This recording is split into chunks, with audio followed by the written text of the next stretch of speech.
Alrighty, it's 4:46 in the morning. Yeah, it's 4 hours and 46 minutes into the day of Thursday, July 5th, 2012. Still have to check. The day is we're going on to our usual, unusual, or normal, abnormal. And while I'm sending the next episode of Big Bang Theory out, to take this opportunity to talk more about working on a sleep lab. That is not actually that difficult to do when you consider all we require is some very minor stuff. Something as small as the diary. So that could,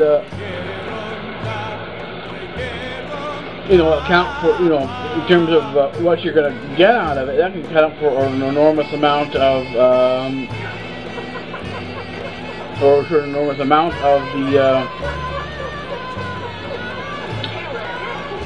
the lab, and it's basically over a period of time, over a period of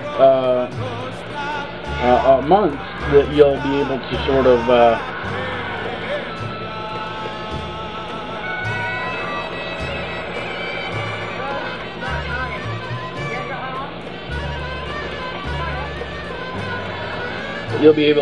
sort of start pulling your notes together and making some observations, because that's sort of how this sort of exploration work is the pooling and collecting of observation to form an understanding of what you're trying to learn or understand better. Now, you're never actually going to get a full understanding, so the best you can hope for is an understanding, with the understanding that there's always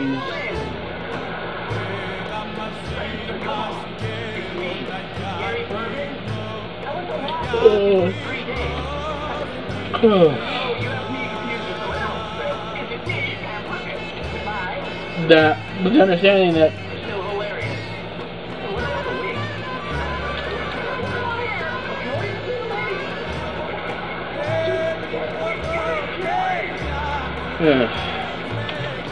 like Cassandra and NerdRL, you kind of lose your train of thought every now and again. Understandings are relative.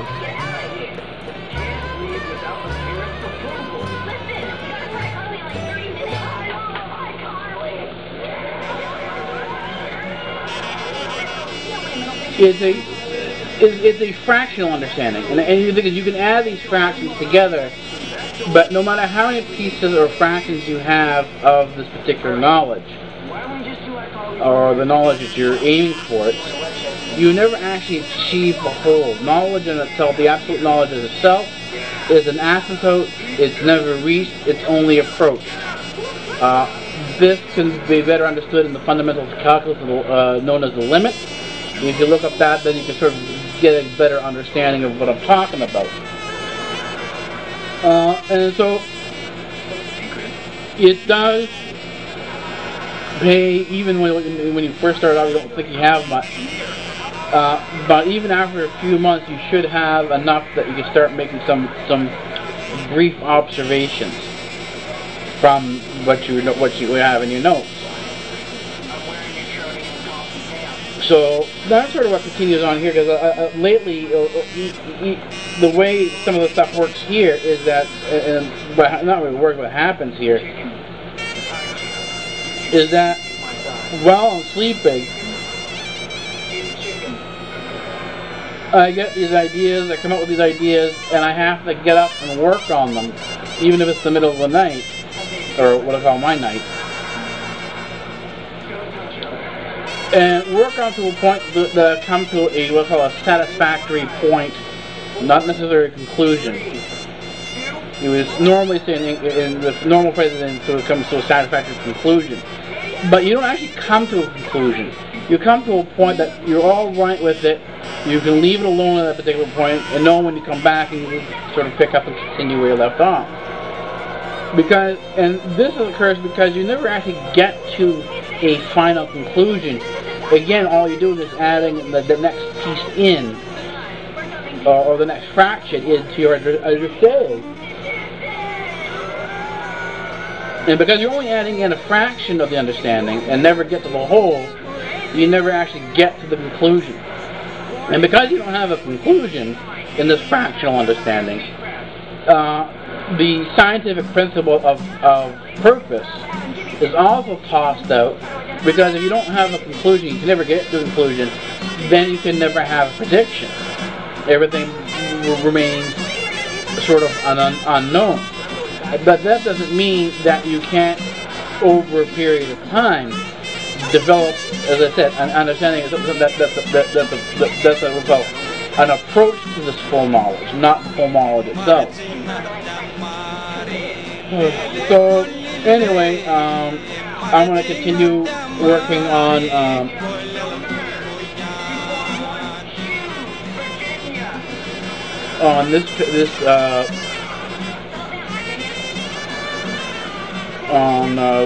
this episode of Big Bang Theory. I'll work on getting it out, and once I'm done that, I'll probably go to try to get some more sleep. So we'll see what happens after that. But it looks like I'm aiming for 7 o'clock a.m. End of the day. Alright, we'll talk to you in another couple hours. Alright. Again, the second attempt of vlogging outside.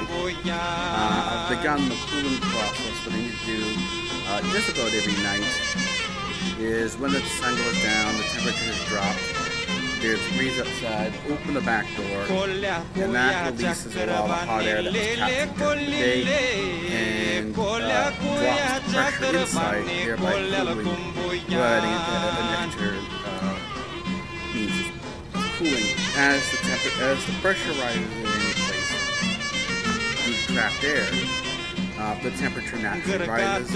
As you reduce the pressure, the temperature will naturally drop. So that's what I'm doing now.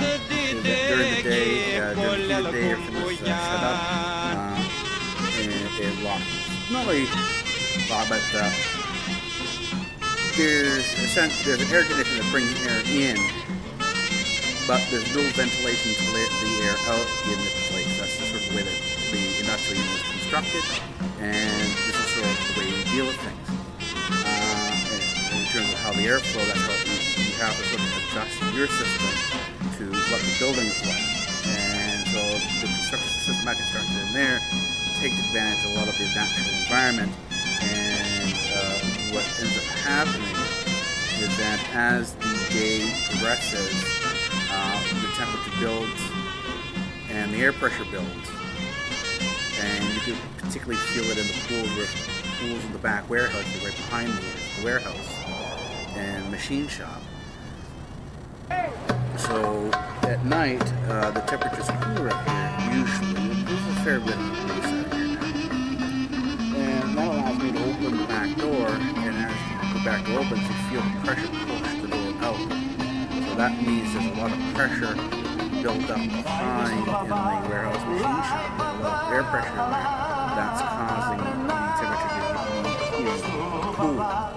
So as the doors open and the cool drains, right now you heat air as the water, and right now the hot water is draining from that pool. out into the open environment, that means as that pressure inside comes down to the pressure outside, naturally the temperature is going to drop by that difference as well. So it allows me, as compared to last year without the system that I had here, now I have two new industrial fans in there, use the air lamp. So the new system this year has two new industrial fans that uses the wind chill effect, basically drops temperatures. The temperature differential from this year to last year. Last year it was 90-95 degrees Fahrenheit plus in there. This year it's maxing out at 82 degrees. So there is on average a 10-degree differential between this year and last year. So just the adjustments between this year and last year in the system gave me another 10 degrees worth of freedom to work with inside the unit there. So I did the same cooling process last year. Came up here, did this, and did the cooling. But still, because the fans were strategically placed and the fans weren't as good as they got this year for the new system, the cooling effect wasn't as significant. So this year is working well. I'm at the 80-degree mark that I want to be at. There is actually a physiological reason why I want to keep the temperature during the summer around the 80-degree mark. So the 80-degree temperature mark isn't a bad thing. It's not necessarily bad for what I consider what I need to do for some of my physiological experiments and for some of the way I want to work on different things in terms of my body's physiology. And I will be explaining this more as in the next few weeks a medical site is going to come up. I've been working on a medical site. That medical channel is going to come up within the next 2 weeks. And I will explain on there why it's good in the summer for a person's physiology to have a temperature in the house of 80 degrees, and that's sort of working up from the temperature of, let's say, 72, the average room temperature of 72, eventually moving your temperature range up to 80 degrees in the summer, down to 65 degrees in the winter. And there's a very good physiological reason for that, and I will actually be explaining that in that section here. So, trying a new setup here. We've got a camera set up here so that I can now bring the show outside. BigBangTheory is now outside here on a more regular basis. I'm trying to do ambient lighting. We'll see how that works out. I tried it, I think it was the day before that, so it's going to be here again, and we'll see how that actually works out. And you know, day by day, we're going to try doing different things. Always going to try to move the state of the show forward. There is going to be a Linux section in this show coming up. There is going to be a segment on Linux. So for those of you who are into or are fans of the show, Ubuntu.BSD.unix.etal, that there is going to be more Linux content, or regular Linux content, in BigBangTheoryRL. And not, I said I didn't want to do a review show. What I want to do is I want to show Linux in the working environment, and that's what's going to come up next. In the next segment is going to be Linux in the working environment, and you will see how I deal with different issues, how my setup works, and I'll go into that sort of explanation a little bit, not too much. And then I think maybe in the later segment today, I'll see how it works out, that I'll add in the Linux work on the Linux Music Studio. So, and then it's not necessarily the program Linux Music Studio, but I'm talking about having a piano, keyboards, and all these other instruments hooked up to the Linux system, and actually starting to produce music like the way you would do on a Macintosh or on an Apple. Have a professional quality production environment on Linux, so that's where I'm going with that. Anyways, I think this is going to be good for now. So I will see you in the next segment when we begin working on Linux within BigBangTheoryRL. It is 11:30 or 23 hours and 31 minutes into the day of Thursday, July 5th. Yeah. We're back at the main research desk. We're just gonna get YouTube started here. I'm gonna check to see what's going on there. I'll check my Twitter to see what's happening there. I've checked it before. I didn't really see there was much of anything there, so there really isn't. What happens on Twitter a lot of times is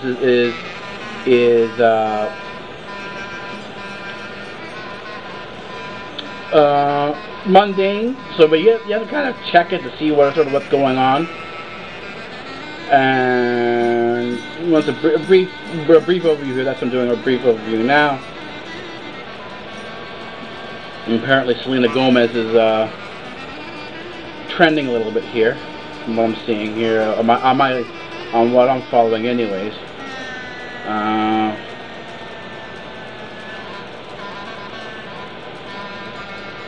Let me check the science channel. Yeah, I got the physics TV. The university is on here.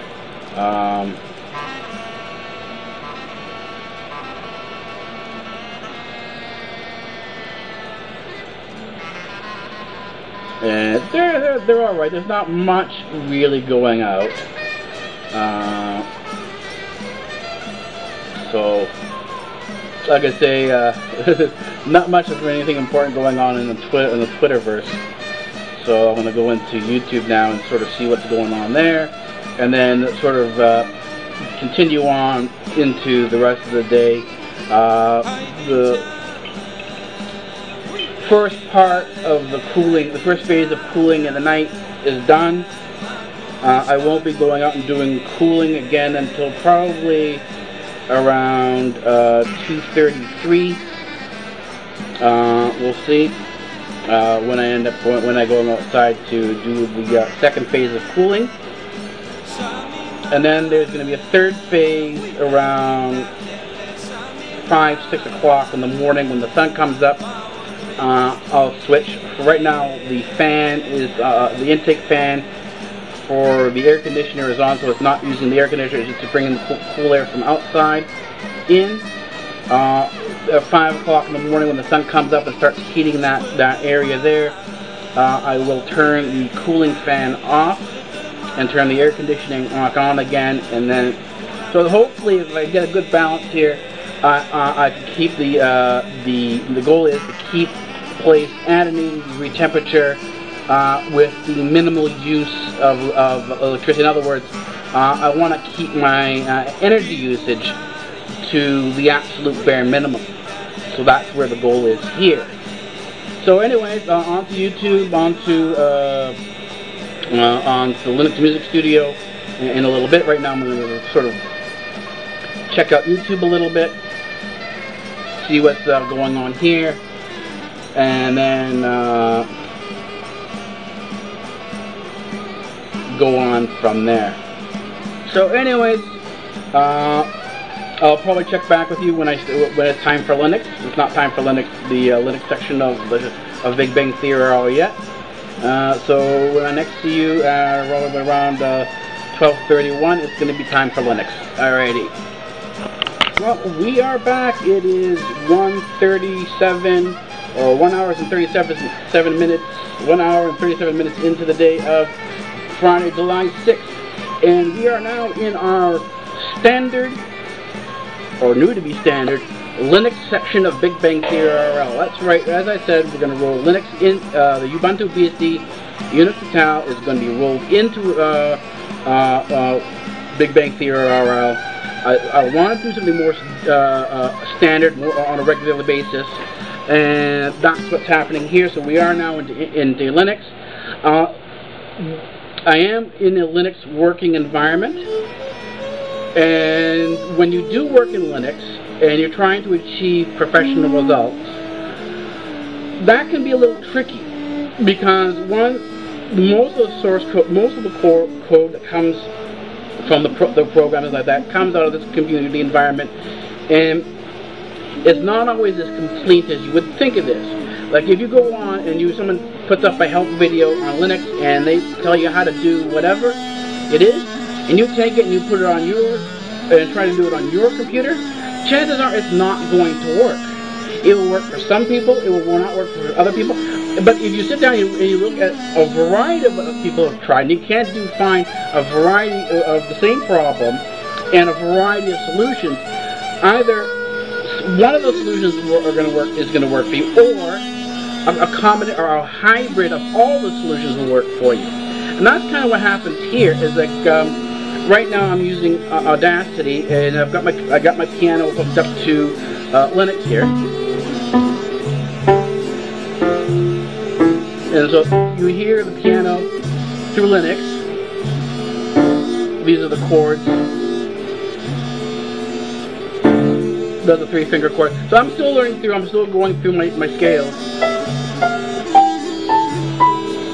So I go through my scales, do my scales, and everything seems to be okay.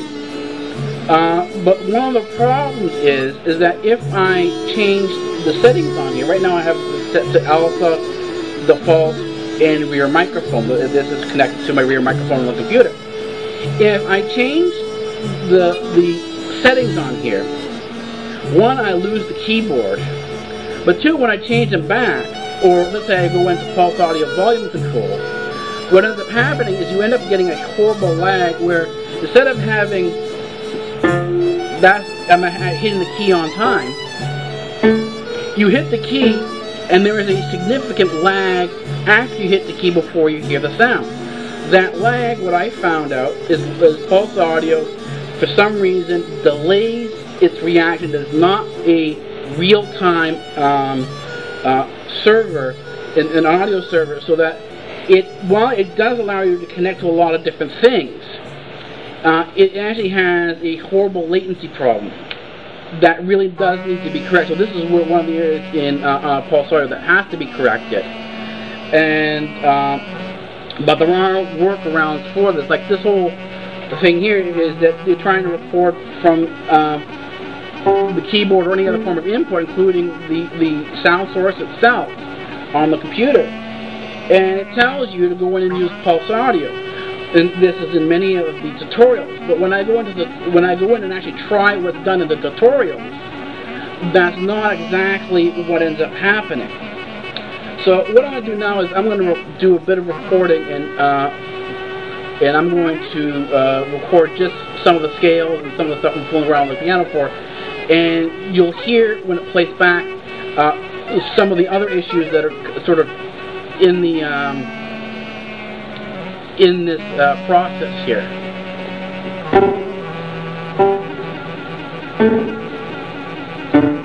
And what's happening here, and you hear it, is that there's a latency in the system.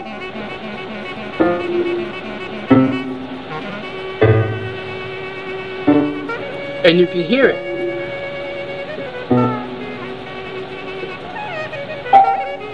There we go. And the thing is, watch this. Let me do this.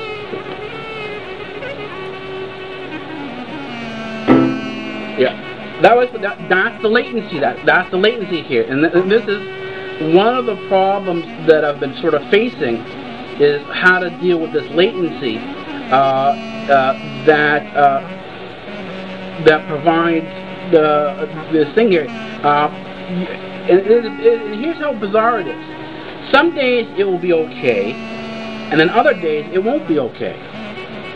So it's not a continuous problem, it's an intermittent problem that occurs as you do different choices. And so this is sort of one of the problems in Linux when you're doing either video production or audio production or music production or anything in Linux. You run into inconsistencies that are really hard to track down because you really don't have there's no consistency to the problem.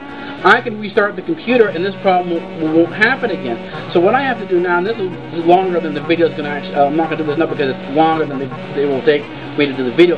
This is going to take me a couple hours to really look at, debug, and sort of figure out what's going on to see how I can resolve this. I might need another reboot. Might have to reboot the computer again. But at a minimum, anyways, this is the problem that you run into when you're working with basically any program that you have this inconsistency in terms of how the bugs appear. One of the bugs that appears in Pulse Audio, this is a sort of a second bug. Even though Pulse Audio is supposed to pick up and recognize what's what, it doesn't. Sometimes it refers to the card that's on the computer, the sound card that's on the computer, as the internal device, and yet it will list next to it the actual device in the way it should be listed under the proper ALSA terms. But what ends up happening is that the conflict between Pulse and ALSA, and again, it's an intermittent problem, causes the system to really behave in a unpredictable manner that when you restart the computer, you have to go into multimedia, and because what's happened is that the order of the that you have your different devices in, like I have a USB microphone on here, the order of the different devices has been scrambled. Pulse Audio and ALSA really can't seem to figure out what's on the computer in terms of the sound device and where it should be placed and give its own individual controls. There seems to be a fight between these things. And so I'm just now getting into the sound part of the computer. I'm just now really getting into doing the Linux Music Studio and connecting all the different devices together. I found that there is not one program, just simply one program that you can use to bring everything together, that you have to use a variety of programs. And that's not necessarily a bad thing. This is how I have my wiki notes. Rather than being one thing, it does the Linux thing, I would say. And in doing the Linux thing, what it does, rather than having one program do the whole thing, there's a GUI, and that's the graphical user interface. The user interface connects you to a variety of other independent programs or dependencies. And these aren't really true dependencies, because the dependencies are not fixed. They're intermittent dependencies. I mean, that means these dependencies don't have to be running all the time. They run as needed. And so what happens is that when you run the wiki notes, not all the dependencies are loaded into the system at the same time, and that saves a lot of, in terms of the actual load on the system, it really does take, in some sense, it does take the load off and says, okay, well, let's, deal with this in a much more efficient manner. And this is what makes Linux so efficient, is that you don't have to have everything bundled in together. You can have things sort of spread out, and you can borrow one resource from here, another resource from over there, and you can even do that across the network. If you're on, let's say, on one system here, and you need resources from another computer somewhere else on the network, then you can do that on Linux. So this is one of the things. One of the benefits of Linux is you can do sourcing from all over the place. You can build a large system out of smaller systems. You don't have to go out and spend a fortune. But the drawback is, and this is actually, the way I've done it, it's part of the learning curve, because the debug that you have to do, in many ways, as you're going about learning the different features of Kdenlive and all these other different video editors, and I've sort of integrated Kdenlive with GIMP now, so I've got GIMP and Kdenlive working together, so I can do graphic overlays and a variety of other different things. The learning curve for that including the bugs, is no different from what I'm seeing from others who, these are particularly the younger girls who are doing an amazing job with video editors such as iMovie, Final Cut Pro, Sony Vegas Pro, using professional editors, looking at the amount of time they take to do the work, the amount of time and effort they put into it, is really no different in terms of being more difficult or easier than doing the debug work needed to get Linux into a production mode or a production working environment. So that being said, I think Linux really does have a lot of promise. I think open source in this way has a lot of promise, and you really can do a lot more than what's being said in Linux than a lot of the reviewers will have you believe. But by the same token, there are issues with Linux and Linux reviews where a review will come up and tell you how great a particular program is. Like one of the programs I thought was that I saw the reviews on was a program called Banshee. Well, I loaded Banshee, started it up, and it just simply didn't do anything. And it literally froze on the computer. Now, some people say, what desktop are you in? And some people are saying, I like GNOME, I like this, I like that. They have very specific desktops that they like. Myself, I have a preference for KDE, but this is where things get a little, again, and this is where Linux allows you to custom tailor your environment. Like KDE has for its application environment that loads the apps and gets them from the different repositories, it uses Muon and Appear. Those two programs together, including Adapt, or Depth, or whatever they're called, are so horrible you cannot do any critical upgrades on it without it crashing. I mean, it's so bad I removed both Muon and Appear from my system. It's no longer on the system for KDE. I use Synaptic, and then I use Aptitude. These are basically GNOME platforms. And I find that with the GNOME package managers, Aptitude and Synaptic, that I do everything I need in terms of packet management and installation, including my major upgrades, right through there. And it saves me a lot of time because what Synaptic does that the others don't do is Synaptic allows you, while you're in the program, let's say you're installing something, it's going through the install process. In all the other programs, the program halts in the middle and locks up. And because it doesn't have access to the terminal, you don't have, with this thing, you don't have access to the terminal.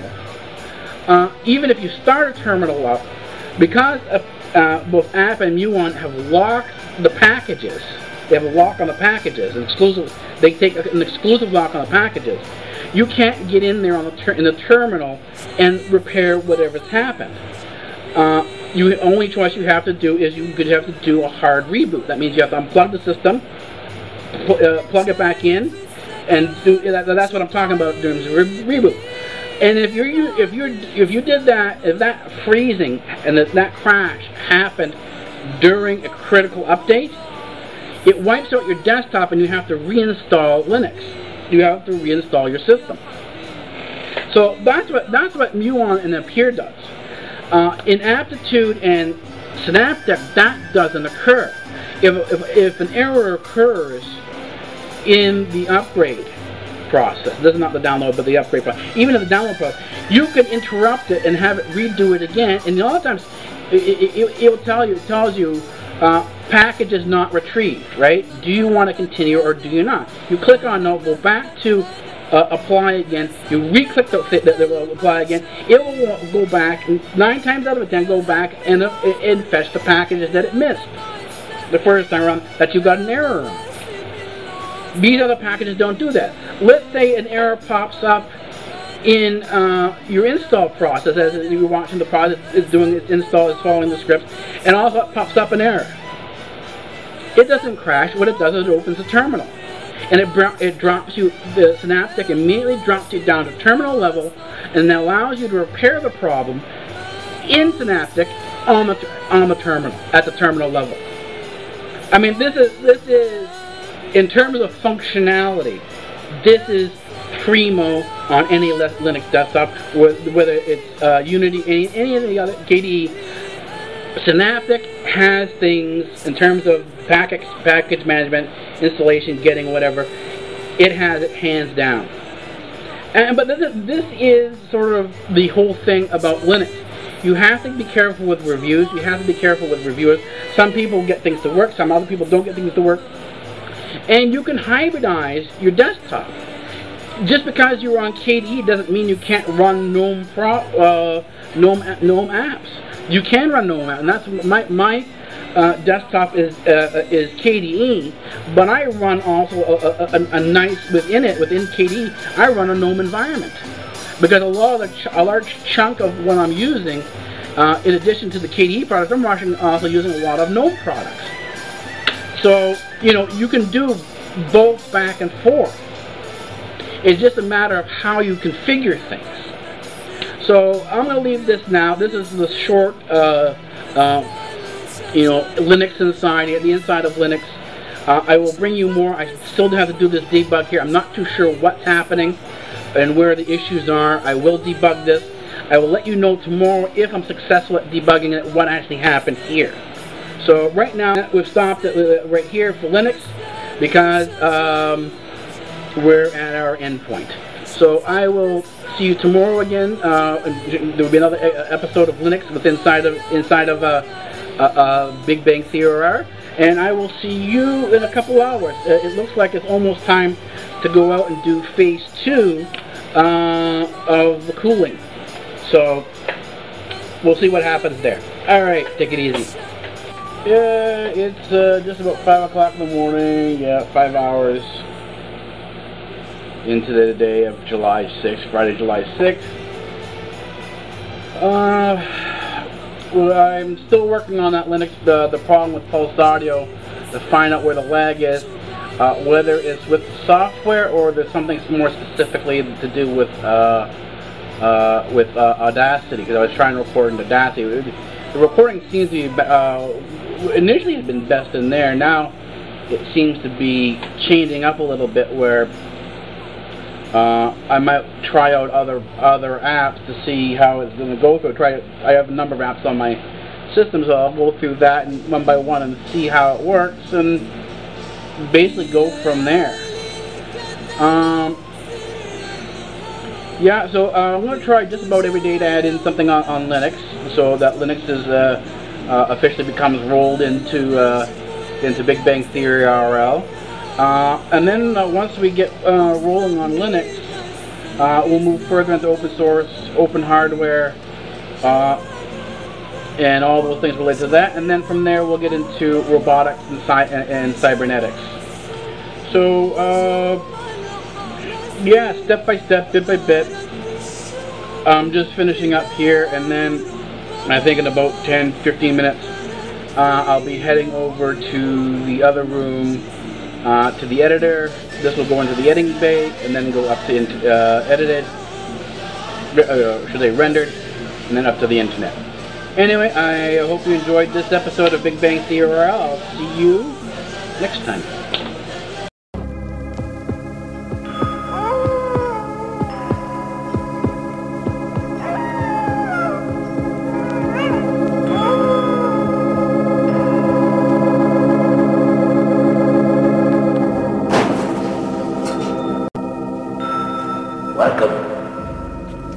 Welcome to the library, and I am the librarian.